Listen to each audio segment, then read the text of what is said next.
All right, so to pick up where we left off last week with the Subnautica 2 situation. So we talked about this last week. Subnautica 2 gets bought out. The company gets bought out by Krafton a few years ago for a $500 million deal. Flash forward to the beginning of July, they make an announcement that um, the game is going to be delayed, and then they make an announcement that they have fired the founders of the company and the director of the first game, who was also directing the second game. And Krafton makes a bunch of statements claiming that they were failing in their duties. They didn't have the early access ready. It wasn't in a good enough state. They were working on personal film projects and not focusing on the game. And then the creative director and people who got fired clapped back and said, "No, you just fired us because you didn't want to pay this $250 million bonus that was attached to us hitting financial goals." Um, then last week, the ousted founders and fired founders of Subnautica 2, the founders of the company that Krafton bought, filed a lawsuit, um, which has since been made public. So we're going to take a look at this because there's a whole bunch of stuff that has happened since the lawsuit was filed, including Krafton clapping back and there's some other stuff. So um, this update was made on the 17th. Subnautica publisher Krafton had provided Games Radar with a statement of the situation, um, claiming that their decision to delay the game and fire the project leads and the founders of the Subnautica genre were made to ensure Subnautica 2 is the best possible game and live up to fan expectations. Releasing the game prematurely into early access with insufficient content would have been both disappointing to the players, who are at the heart of everything Krafton does, and damaged the reputations of both the Subnautica and Unknown Worlds brand. It then adds, while we were disappointed that Charlie Max and Ted have filed a lawsuit seeking a large payout, we look forward to defending ourselves in court. Um, you could read through this at your leisure in other places. But essentially, they filed a lawsuit on the 10th in Delaware Chancery Court and then released the information to the public on July 16th. Um, you can basically go, it's a 58-page lawsuit. So if you want to go read through it at your leisure, you can. I do suggest you go read through it if you want to understand the core of what's at stake here. Um, their lawsuit claims that Krafton flagrantly breached both the letter and spirit of the promises at the very core of its agreement to purchase Unknown Worlds, in large part due to try to deny a $250 million payout stipulated at the time of the $500 million acquisition. Um, Specifically, the concluding paragraph in the lawsuit quotes, Krafton promised to leave creative and operational control in the hands of the founders, promise broken. It promised to consult with the founders before taking any action that could harm the earnout, promise broken. And it promised not to take any action with the primary business purpose of frustrating the earnout, promise broken. And it promised not to terminate the founders without cause, promise broken. So Krafton apparently just ousted the founders with no um, cause. They didn't tell the founders of any cause. So the founders have come back with a breach of contract, and they are seeking a jury trial, with the payout to be determined by the jury. Very smart on their part, because this allows them to showcase us as the human beings who built this brand, who built this project. The big corporation comes in, buys us out, makes all these promises, breaks promises, right? That's the angle. Um, Now, Krafton, and it's really interesting if you go read through this. At the core of this is this. Um, there's a leaked document that was confirmed to be legitimate by Krafton themselves, which showcased this early access build that was presented to Krafton. And in this early access build, it showcased, we have all this stuff ready to go for early access, and Krafton came back and said, well, that's not enough. We want to add this, this, this. We want to add these additional biomes. We want to add these additional steps. We want to add a lot more content to the early access. And when they did that, it essentially completely nixed the 2025 release date for the early access and pushed it back, which would then make hitting the $250 million payout bonus timelines impossible for the team to hit. So it's basically, that's what the founders are accusing Krafton doing is of purposefully delaying, purposefully ignoring emails, and you can see here.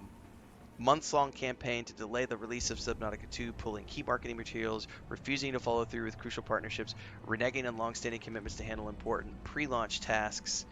Um, there's a whole bunch of information. You should go read through the lawsuit to fully understand what's going on with the lawsuit that they are planning. Now, what's really interesting um, is the company Subnautica. One of the claims they made was that one of the reasons they fired the founders was because they were working on a personal film project, and he has come back with proof in the lawsuit that it was not a personal film project. It was a Subnautica film project, which was related to the brand that we have built and everything that we're doing.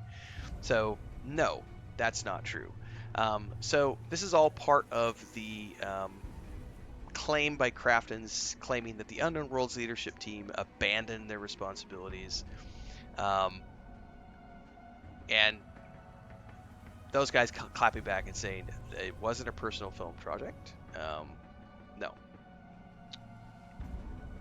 Anyway, it's very, very interesting.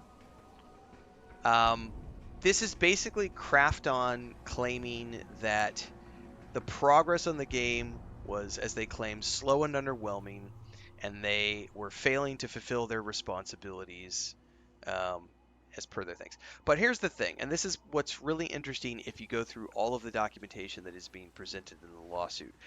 Krafton made a bunch of promises in their contract when they bought the company for $500 million, at the core of which is a promise not to fire the founders without cause, a promise of a payout, promise of leaving creative decisions to the founding team, promise to, all of these things. They made a bunch of promises, and Krafton has apparently, allegedly broke all of those promises.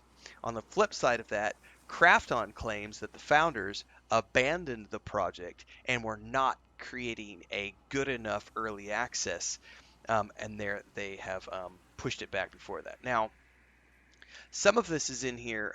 If you read through the documentation, one of the core arguments here is that Krafton got cold feet when they saw the projected income was going to be much higher than the first game because of Switch 2 and all of these other platforms, whereas the first game released in a different market and had a lower income expectations.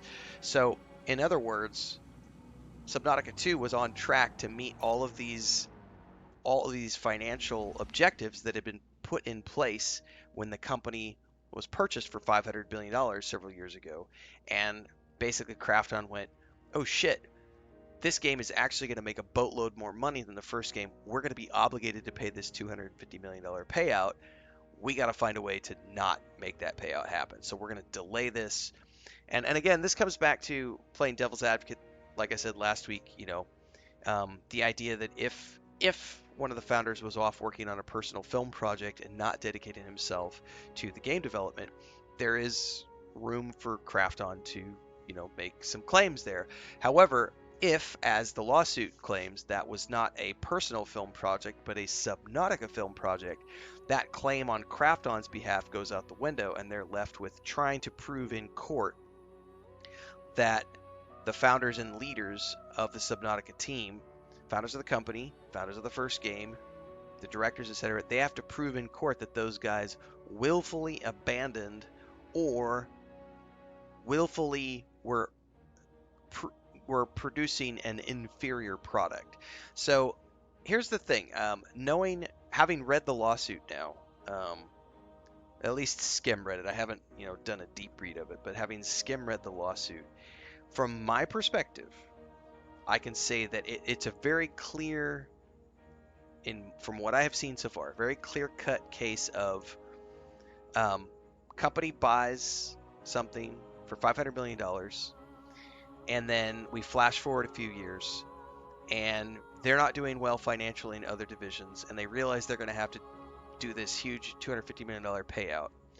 They are having some creative issues with creative differences with the founders, and they think that they have found a quick and easy way to get rid of the founders by claiming that they abandoned the project and they weren't doing what they were supposed to do.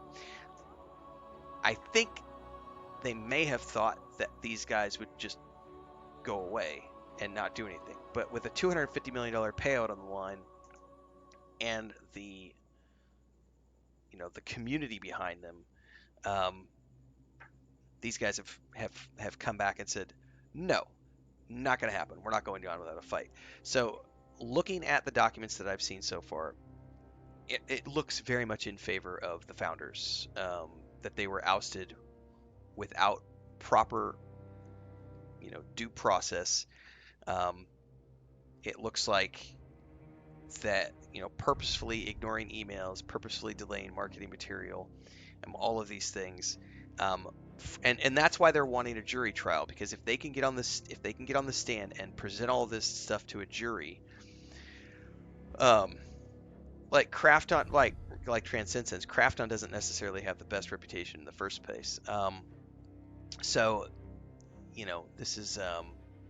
this is the thing here. It's alleged the combination of Subnautica's release on mobile and Switch 2 alongside the impending early access launch Subnautica meant the studio is now presenting Krafton with revenue projections significantly higher than the initial conservative estimates, which is when Krafton allegedly began to delay the Subnautica 2 project in 2026, and refused to support the Subnautica 2's planned summer release because they were like, oh shit, we're going to have to do a payout.